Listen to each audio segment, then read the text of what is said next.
Okay, hey everybody, and welcome to this month's meeting for the Digital Sprinters, the mastermind group for online digital marketers. So we'll give a couple of seconds and wait for some more people to show up. As always, we sometimes run a couple minutes late, so we want to give them a couple minutes to show up. For all of you who are new here, the first half hour, we usually like to throw out a topic for discussion.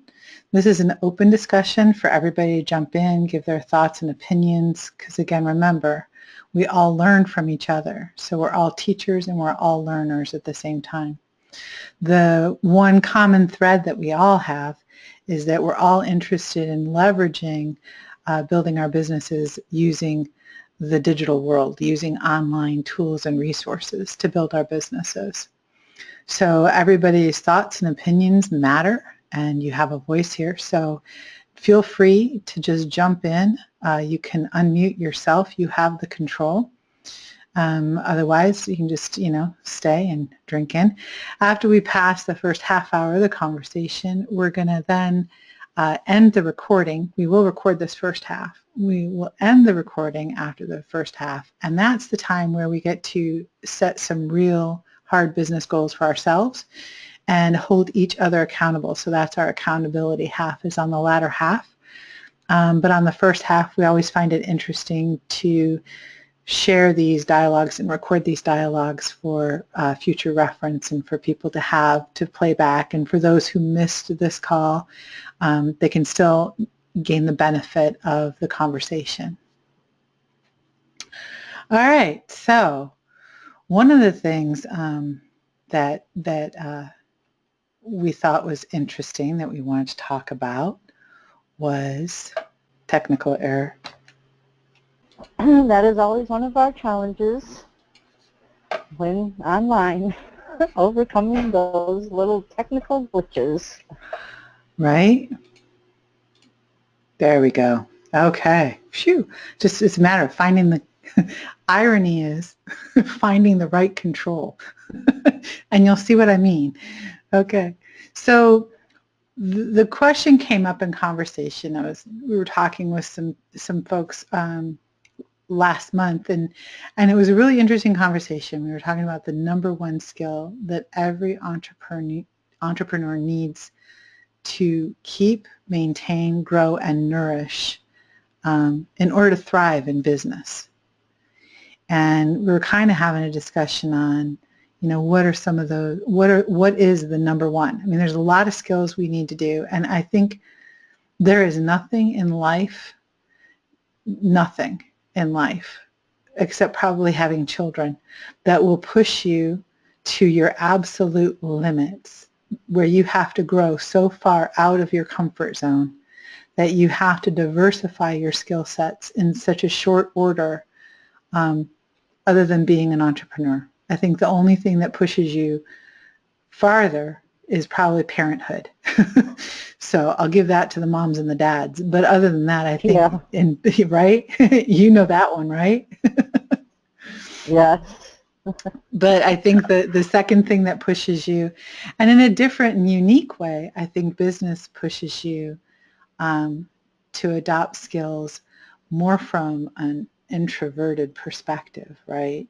So it's like you kind of have to overcome a lot in business. But we were talking about the number one skill. Like, what is that one thing? If you had to boil it down to one thing that everybody needed to really pay attention to and not lose sight of and really master in order to thrive in business. So feel free. I mean, I jotted down a couple, but feel free at any time to jump in if you've got any that you want to add. And again, this is open discussion, but I am more than happy to talk. In the absence of sound, I will continue talking. It's kind of what I do.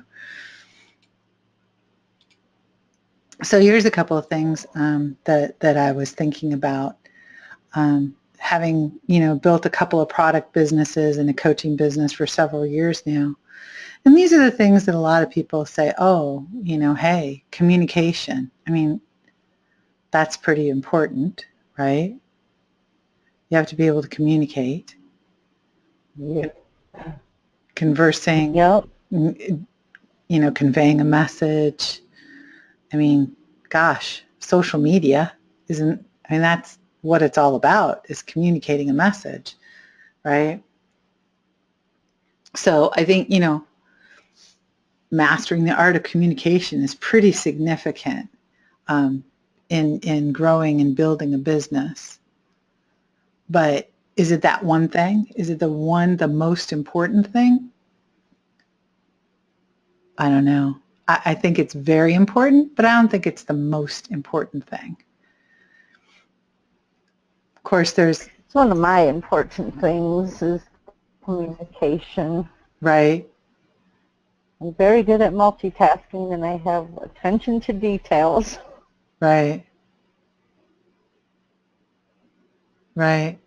Well, right. And communicating is important. I mean, that's where we have our voice, our ability to talk, right? Our ability to write and author, our ability to stand up and stand out and stand for, I think comes from our communication and our ability to communicate and our confidence in communicating. So I agree. I think it's a very important skill. And multitasking. Now, multitasking is one of those kind of funny things. And believe me, I am a multitasker, so I am guilty. But there does come a time when I think we multitask ourselves into stupidity because we try to do too many things simultaneously. Right? Yeah, because sometimes you need to focus on one task. Right. Have you ever been in a conversation? And get that completed. Yeah. Have you ever been in a conversation, back to your point about communication and how important it is to communicate. Have you ever been in a conversation, especially when you're virtual, right? When we're online or we're, on voice, like in situations like this, it's so easy to multitask. And who's going to know the difference? Oh, go look at your Facebook. Let's go see Twitter. And we're not focusing on what we need to learn right now because we're distracted. Some multitasking can be a distraction. Right. And it disengages us from the here and now. Now, granted, you got a lot of things to do. You've only got 24 hours in a day, and there are times you're going to have to multitask. Like, I will do my power walk and listen to morning calls and carry on conversations while I'm working out. That's my multitasking. I can do a physical task while I'm working my mind, right? Because it's like I can automatically walk. I've done it for a few years now. So I kind of have that skill mastered. So I can go ahead and walk and talk at the same time, and I could even chew gum, if I really wanted to. But what I cannot do is you are talented. Right? Exactly. But what I can't do is I can't read a Facebook or an email or a website or, a blog post and carry on a conversation where I'm really engaged. And I don't know. I have never met someone who can, although I've been on the receiving end of a couple people who thought they could. So, what did that do in that relationship, right? So it's just one of those things, multitasking is great, but I would be wary of it. It is an important skill because there are things that don't require your full attention that, you kind of want to be able to do more than one thing at a time. But careful what it is you're doing. Now, attention to details. This is a funny one because this is not my thing. It is definitely, clearly not my thing. If you know me, this is not my thing. This is other people's thing. I cannot tell you how many times people have corrected my typos on my blog posts or on content collateral that I've had to create. Like, sometimes I make mistakes. And it is true that attention to detail is pretty important. And there are some things that I am a bugaboo about. But is that attention to detail the most important thing? I'm not sure. Mm-hmm. It is important, and honestly, when people correct me, I appreciate it and I thank them and I try to do better the next time. I don't beat myself up over what's already done because I don't live in the past. That's been done, but I will try to make an improvement the next time and get better. And honestly, props to myself, I have been working on it and I get far less complaints about typos or grammatical errors on my blog posts. So, Oh, and sometimes you can get caught up in the details too much and not get anything done because it's not perfect. yeah, you bring up a good point. It's like that guy cutting the grass with scissors, right? Mm-hmm. When you're focused on each and every And blade, what does the guy with the scissors do? he cuts the grass with his scissors. So he's focused on each and every blade, so much I don't think. detail that he misses the whole yard. It just illustrates your point, I think. Uh-huh. And don't you think too, if we're getting Well, and you can get stuck in the details. right, right.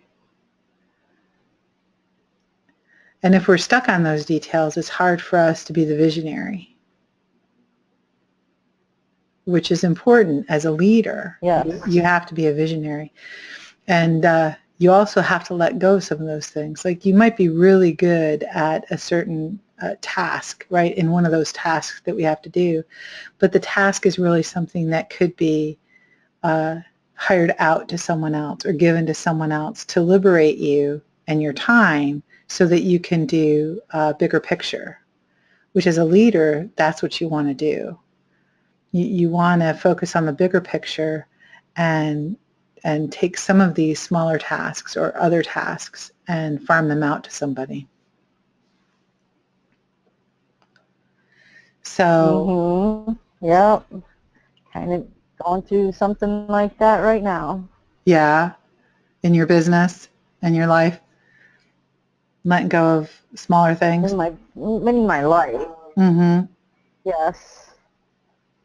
Sometimes you need to know, maybe I need to hire somebody that has more expertise in this than I do, instead of me spinning my wheels to get a job done. Mm-hmm.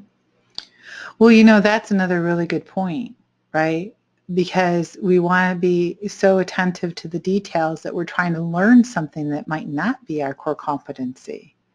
So you bring up a really valid point. It's like, why not hire someone who has that core competency? Or hire a coach for a short term to get you through something, or buy some training instead of trying to learn it yourself. Somebody out there might have already done this. They Right. can give you the cheat sheet and shortcut. Sometimes that might be a better way to go. Absolutely. Than trying to do it all on your own because you're so involved with all of the little minutiae and details. That is a good point. So one of the things that I thought was probably the most important thing that oftentimes we forget and sometimes we willingly let go of is control. And sometimes it happens gradually. You don't really realize at the time. It's just you're handing something to somebody else, or you're allowing someone else to sway you, or you're waiting on someone else for something. And you lose sight of the fact that really what it boils down to is you have control. And that cuts both ways. If things aren't happening in your business, if things aren't moving forward, if you really look at it, it's probably because you've stopped it, because you have the control.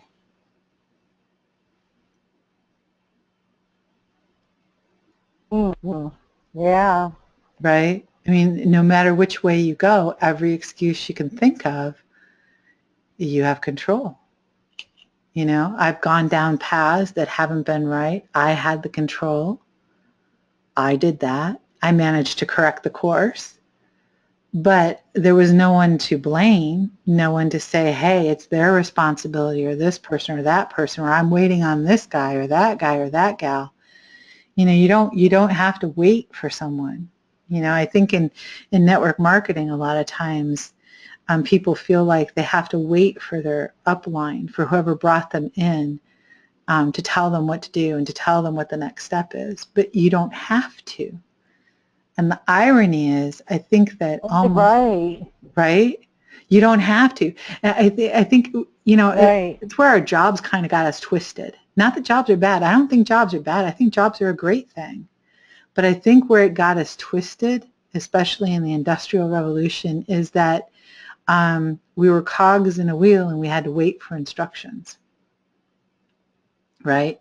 We had to wait to be told what we were supposed to do, and we had to Exactly. stay inside that lane. You know, Henry Ford, beautiful thing with But the and when was assembly it line. supposed to be done? Right, right. And you know from quality, And then sometimes part of your job, yeah, uh-huh, yeah, sometimes in your job, you had to wait for somebody else to complete something before you could get to your part. right, right. It was contingent on other people's actions. It's the assembly line model, which, you know, if we didn't have it, we couldn't mass manufacture. So I'm not dissing anything, but I am saying that when you're in business for yourself, no matter how big or how small you want to grow your business, but as soon as you put on that cloak of an entrepreneur, you don't wait on anyone. Right. The big flip is, And the funny thing is some uplines, you know, you get into a business and your upline has no clue what to do right, because they they're don't know. new at it. Right, So it's up to you to go and really read everything, find out everything you can about it so that you are in control of what you're doing. right. Exactly. You control the gas, you control the brakes, you've got the clutch, you've got the joystick, you know, you can duck, fire, run for cover, do whatever. You've got that control. And the funniest part is, you know, a lot of us come from a job, right? Because you know, that's how our society is. We go and get a job and we get paid, and you know, that's what we do.